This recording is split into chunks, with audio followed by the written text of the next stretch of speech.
everyone, and welcome to today's episode of the vlog. So today is a day that I never really like to get involved with, but we have to. It's dashboard day. So the plan today, get dashboard out, new dashboard in, everything connected up and checked to make sure that it's all working. Now, one of the things that I always do when I do a dashboard is I always run VCDS just to make sure that everything is the same from when I put the car back together again. So I run VCDS before and I run VCDS after, and that way I can check to see if there's anything that's not connected or not working that VCDS has picked up. And it's a good little tip if you ever get around to changing a dashboard. Right, so we're going to try and do this now without taking the center console off. We're going to loosen it up, but we may actually have to take the console off to get this in. So we'll see how we get on, but let's get down and sort that dashboard and take it out. Okay, dashboard time. So we've got our kit, so you can see our dashboard down there, and we have, this is the driver's knee bag and our two seat belts. But we've got an issue. It's the wrong airbag, driver's airbag or steering wheel airbag, so I've got to send this back. But fortunately the company who I bought this from have kindly offered to replace it with the correct one, so let's get this in the post and we get the right one. But that does mean we're not going to be able to fit the driver's airbag, but that's simple, you're not missing much there. Okay, right, so before we start, let me show you something that happens. I managed to get this door all sorted, but I've got a problem with the mirror. Let me show you.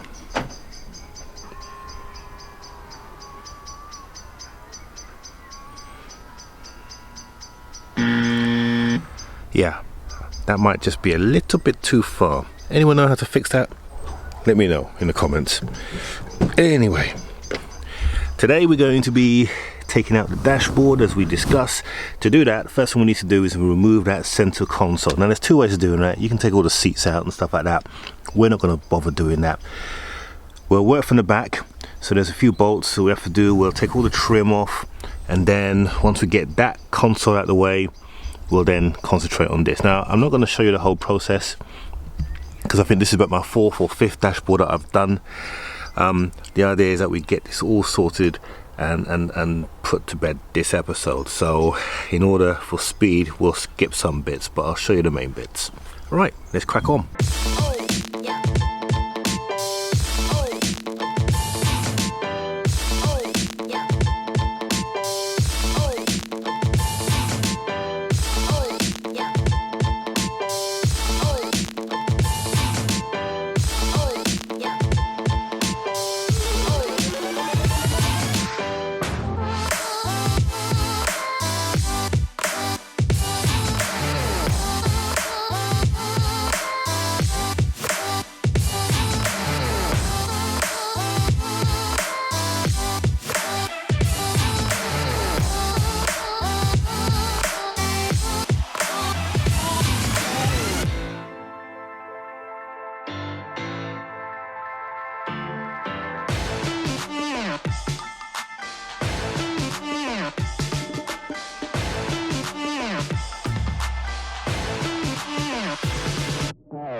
Okay, we're getting there. So as you can see, I've taken the clock out. Let me get a better view of that underneath here, and it's held in by these clips in the corner here. So there's 4 of them, and so you've got to really give it a yank to get out. It feels like you're about to break it, but according to the VW workshop manual, that's the way you got to do. So these 4 here, and that basically holds the virtual cockpit in place.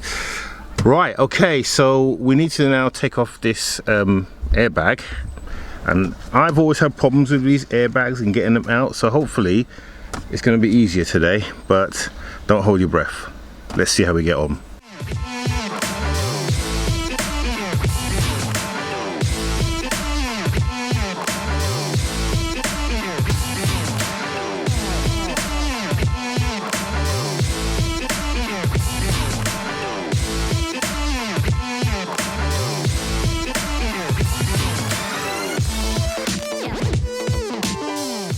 Wow, nemesis beaten. Tell you what, this mirror, I don't know why I never got one before. Absolutely brilliant. And £4 saves me so much grief. If you want one of these, look in my Amazon store and you'll see it there. But yeah, absolutely brilliant. Right, okay, so the last thing we need to do is to get the steering wheel off. What I'm going to do is get the steering wheel absolutely perfectly straight. And let's make sure the wheels are straight as well, because yep, them wheels aren't straight, are they? So that when we put the steering wheel back on, we know that it's in the right place. So at the moment it clearly isn't. So let's get it straight. I think that's straight. Yep, that's straight. And then what we can do then, now that it's straight, we can take it off, and when we put it back on, we know we're going to get it in the right position. Right, let's do that. And to get this off, I think it's just a 20mm Torex. Nope, it's not Torex. It's a spline, 12mm spline. So that's what we're going to do to get this off, 12mm spline.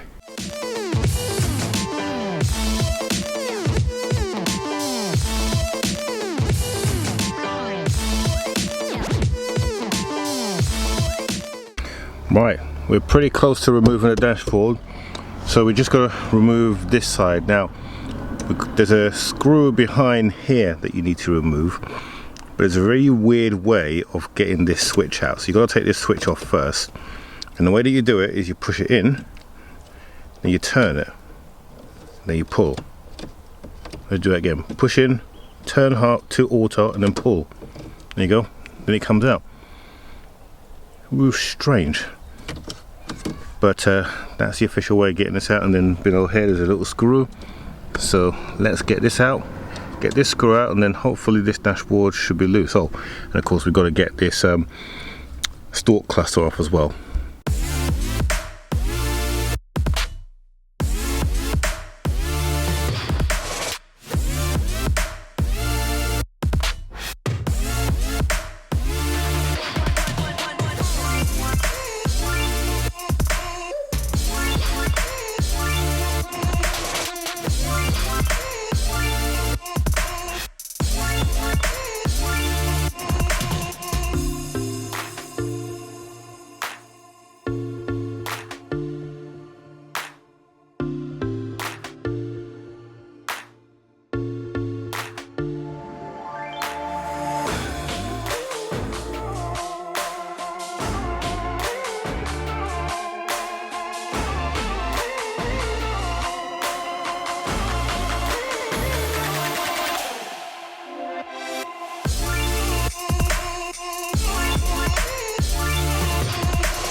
Right, so we've just done the stalks. There's a little screw underneath here. Again, this mirror came into handy because I just saw it underneath there like that. So I've just undone that, so this should just now just come free, and sure enough it does.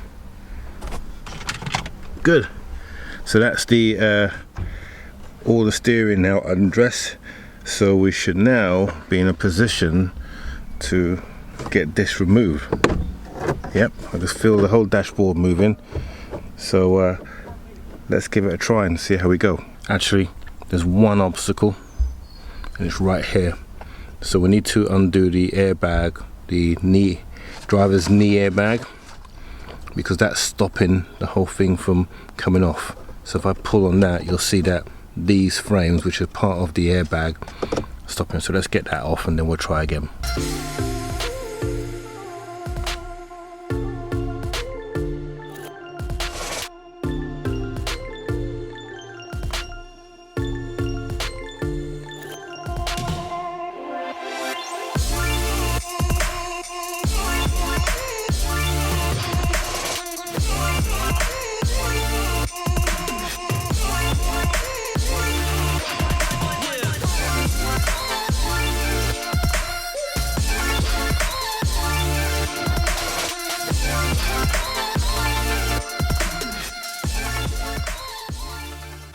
Alright, there we go. So dashboard is out, and it was a bit of a mammoth job actually. This is probably one of the toughest dashboards that I've done because of the fact that we had this center console in the way. So a word to the wise, if you're doing this, get the center console out because it's so much easier without it. I'm actually going to retrospectively, I'm going to do this now because essentially this here, I couldn't get this connector out. So I'm going to have another bash at it because it's going to be much easier to do it with this out of the way. Plus this middle bit here needs a bit of a clean up. So I might as well do it at one time. So I'll remove this out of the way, then we get the new dashboard in. Let me show you the difference between the two. Now I always find this bit quite nerve-wracking because until you take the old dashboard out, you can't tell whether or not you've got a good dashboard. But in this case, the dashboards are exactly the same, and to confirm that, part numbers are exactly the same. So we can see it is here, 5G2857181A, and exactly the same here. So these two are exactly the same. So new one on top, old one down below. Actually, no, that's the old one. The old one's on top, new one's down below. So we need to take that module out. That's the actual hi-fi unit. So we need to take that out. That's the amp for it, for the hi-fi. We need that. We'll put that in here. Then we'll get this into the new car. You've probably noticed that the trim is still in here. We'll move that later on, but at the moment we just want to get this in. And once we get it in, then we can start the reassemble process.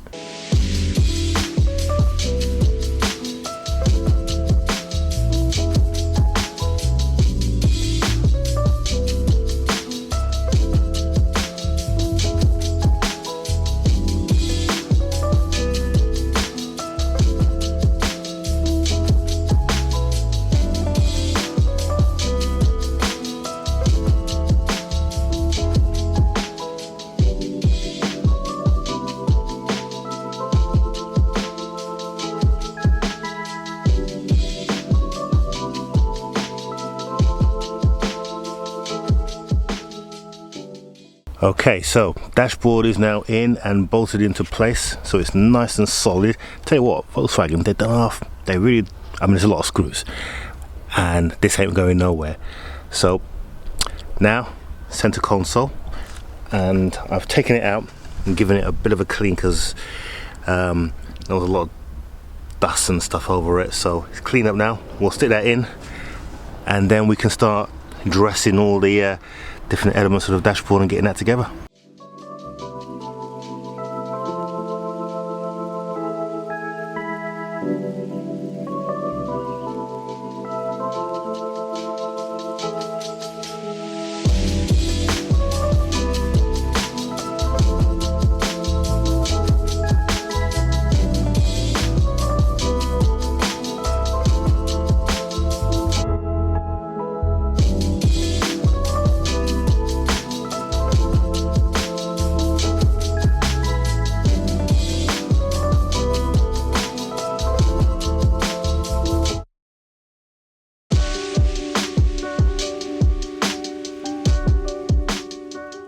Okay, so the center console is in and it's taken quite a while to get this in and get it all sorted, so I didn't show it on camera. You just saw me doing the first bit, but if I told you that it's taken me over an hour to get this into this stage, you can see why I didn't time lapse it, because it would have been pretty boring. Okay, so now we've come to the main event. Now we've got the glove box. Now that's all connected up and all the cabling all done. Again, non-event, but the bit that you might be interested in is the reassembling of the dashboard. So we've got clocks to go back, the heater controls, the audio unit that needs to go in, the actual, I say the heater controls, the vents, the heater controls go down here, and then all the trim that goes with it. So we'll get that all together. Oh, and of course the steering, yeah, we've got to put all of that gear back in as well. All right, so quite a bit to do. Let's get on and do it.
And there you go.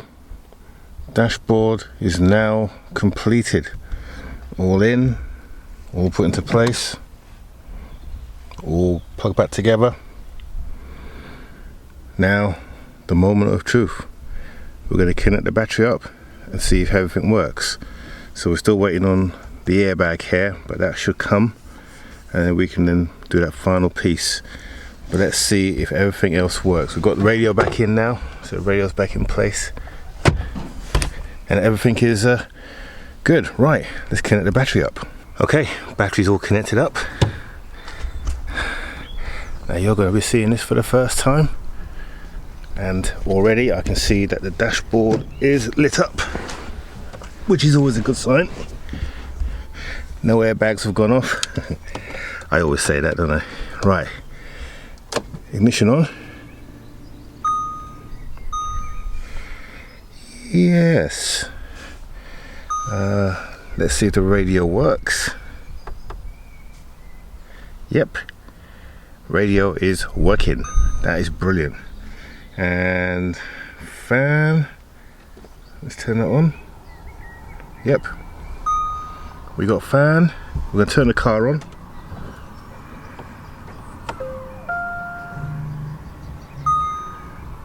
Car's on. Yep.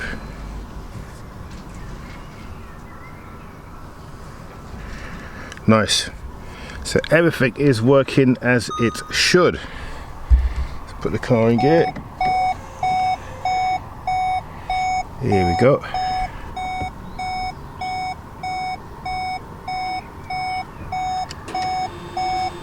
Handbrake down, and the car moves. Brilliant. Good stuff. Right, everything is working, so we are happy.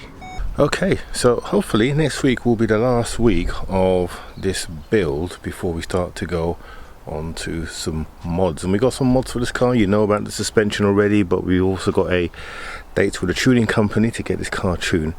But next week we're going to fit the lights at the front. We're going to sort out that bumper that's hanging down there. We've got all the bits now, everything that we need. We're just waiting for one little bit of trim, which will come sometime this week, and then that should be it. And then we can get this car ready for its MOT. I'm hoping next week to take it for its MOT. And then once, but that by no means is the end of this project, because we've still got to get this sorted out down here, and it's going to have to go into the body shop for that, and also this door. And depending on what it costs to get this door, I might actually get a new door, because it might be cheaper, because they go for about 180 quid. So it depends if I can get it all painted for that same price. And then of course we've got this damage here that needs to be done, and this damage is not just limited to this. There is also some damage inside the door, if I show you very quickly. So it's definitely going to need to be jigged. You can see it there. This bit here is pushed in. So I'll get the verdict from the body shop when they see it, and just hear what they say. It doesn't affect the door shutting, but I want to get it done. And then of course the last bit is this bumper here. Probably going to end up buying a new bumper. It's a lot easier, and it's easier to get this bumper in colour as well. Good. Okay, so progress is always good. Okay, so that is it for this week. We have achieved our objective. Dashboard is in and working. The car is working fine and the dashboard looks mildly fine, if you don't say so myself. So in next week's episode, this will be the final one of the build, I think. As long as everything goes to plan, we'll do the final bits of snagging. We still got to get the seatbelts in. I did mention we were going to attempt to do them this week, but the dashboard being so involved, I mean, what seems 20 odd minutes to you has taken me the best part of a day and a half to get that dashboard in. So we'll do the seatbelts next week, along with the bumper and the wiring up and the putting of the washer in. So it should be a bumper packed episode, and then the final will be, will the car pass the MOT? That's what we're aiming for next week. So don't forget to tune in next week if you want to see the continuing saga of this build. And of course, we have got, as I mentioned earlier, still a lot of things to do on this car. So don't forget to subscribe down here if you're a casual viewer, and so many of you are. And while you're a casual viewer, you should be a subscriber. Click on that bell. Do it now. Press the bell, not the bell, the subscribe button. And you'll be able to see what we're doing each and every week. Good. Okay, guys, have a good week, and we will see you on the next one.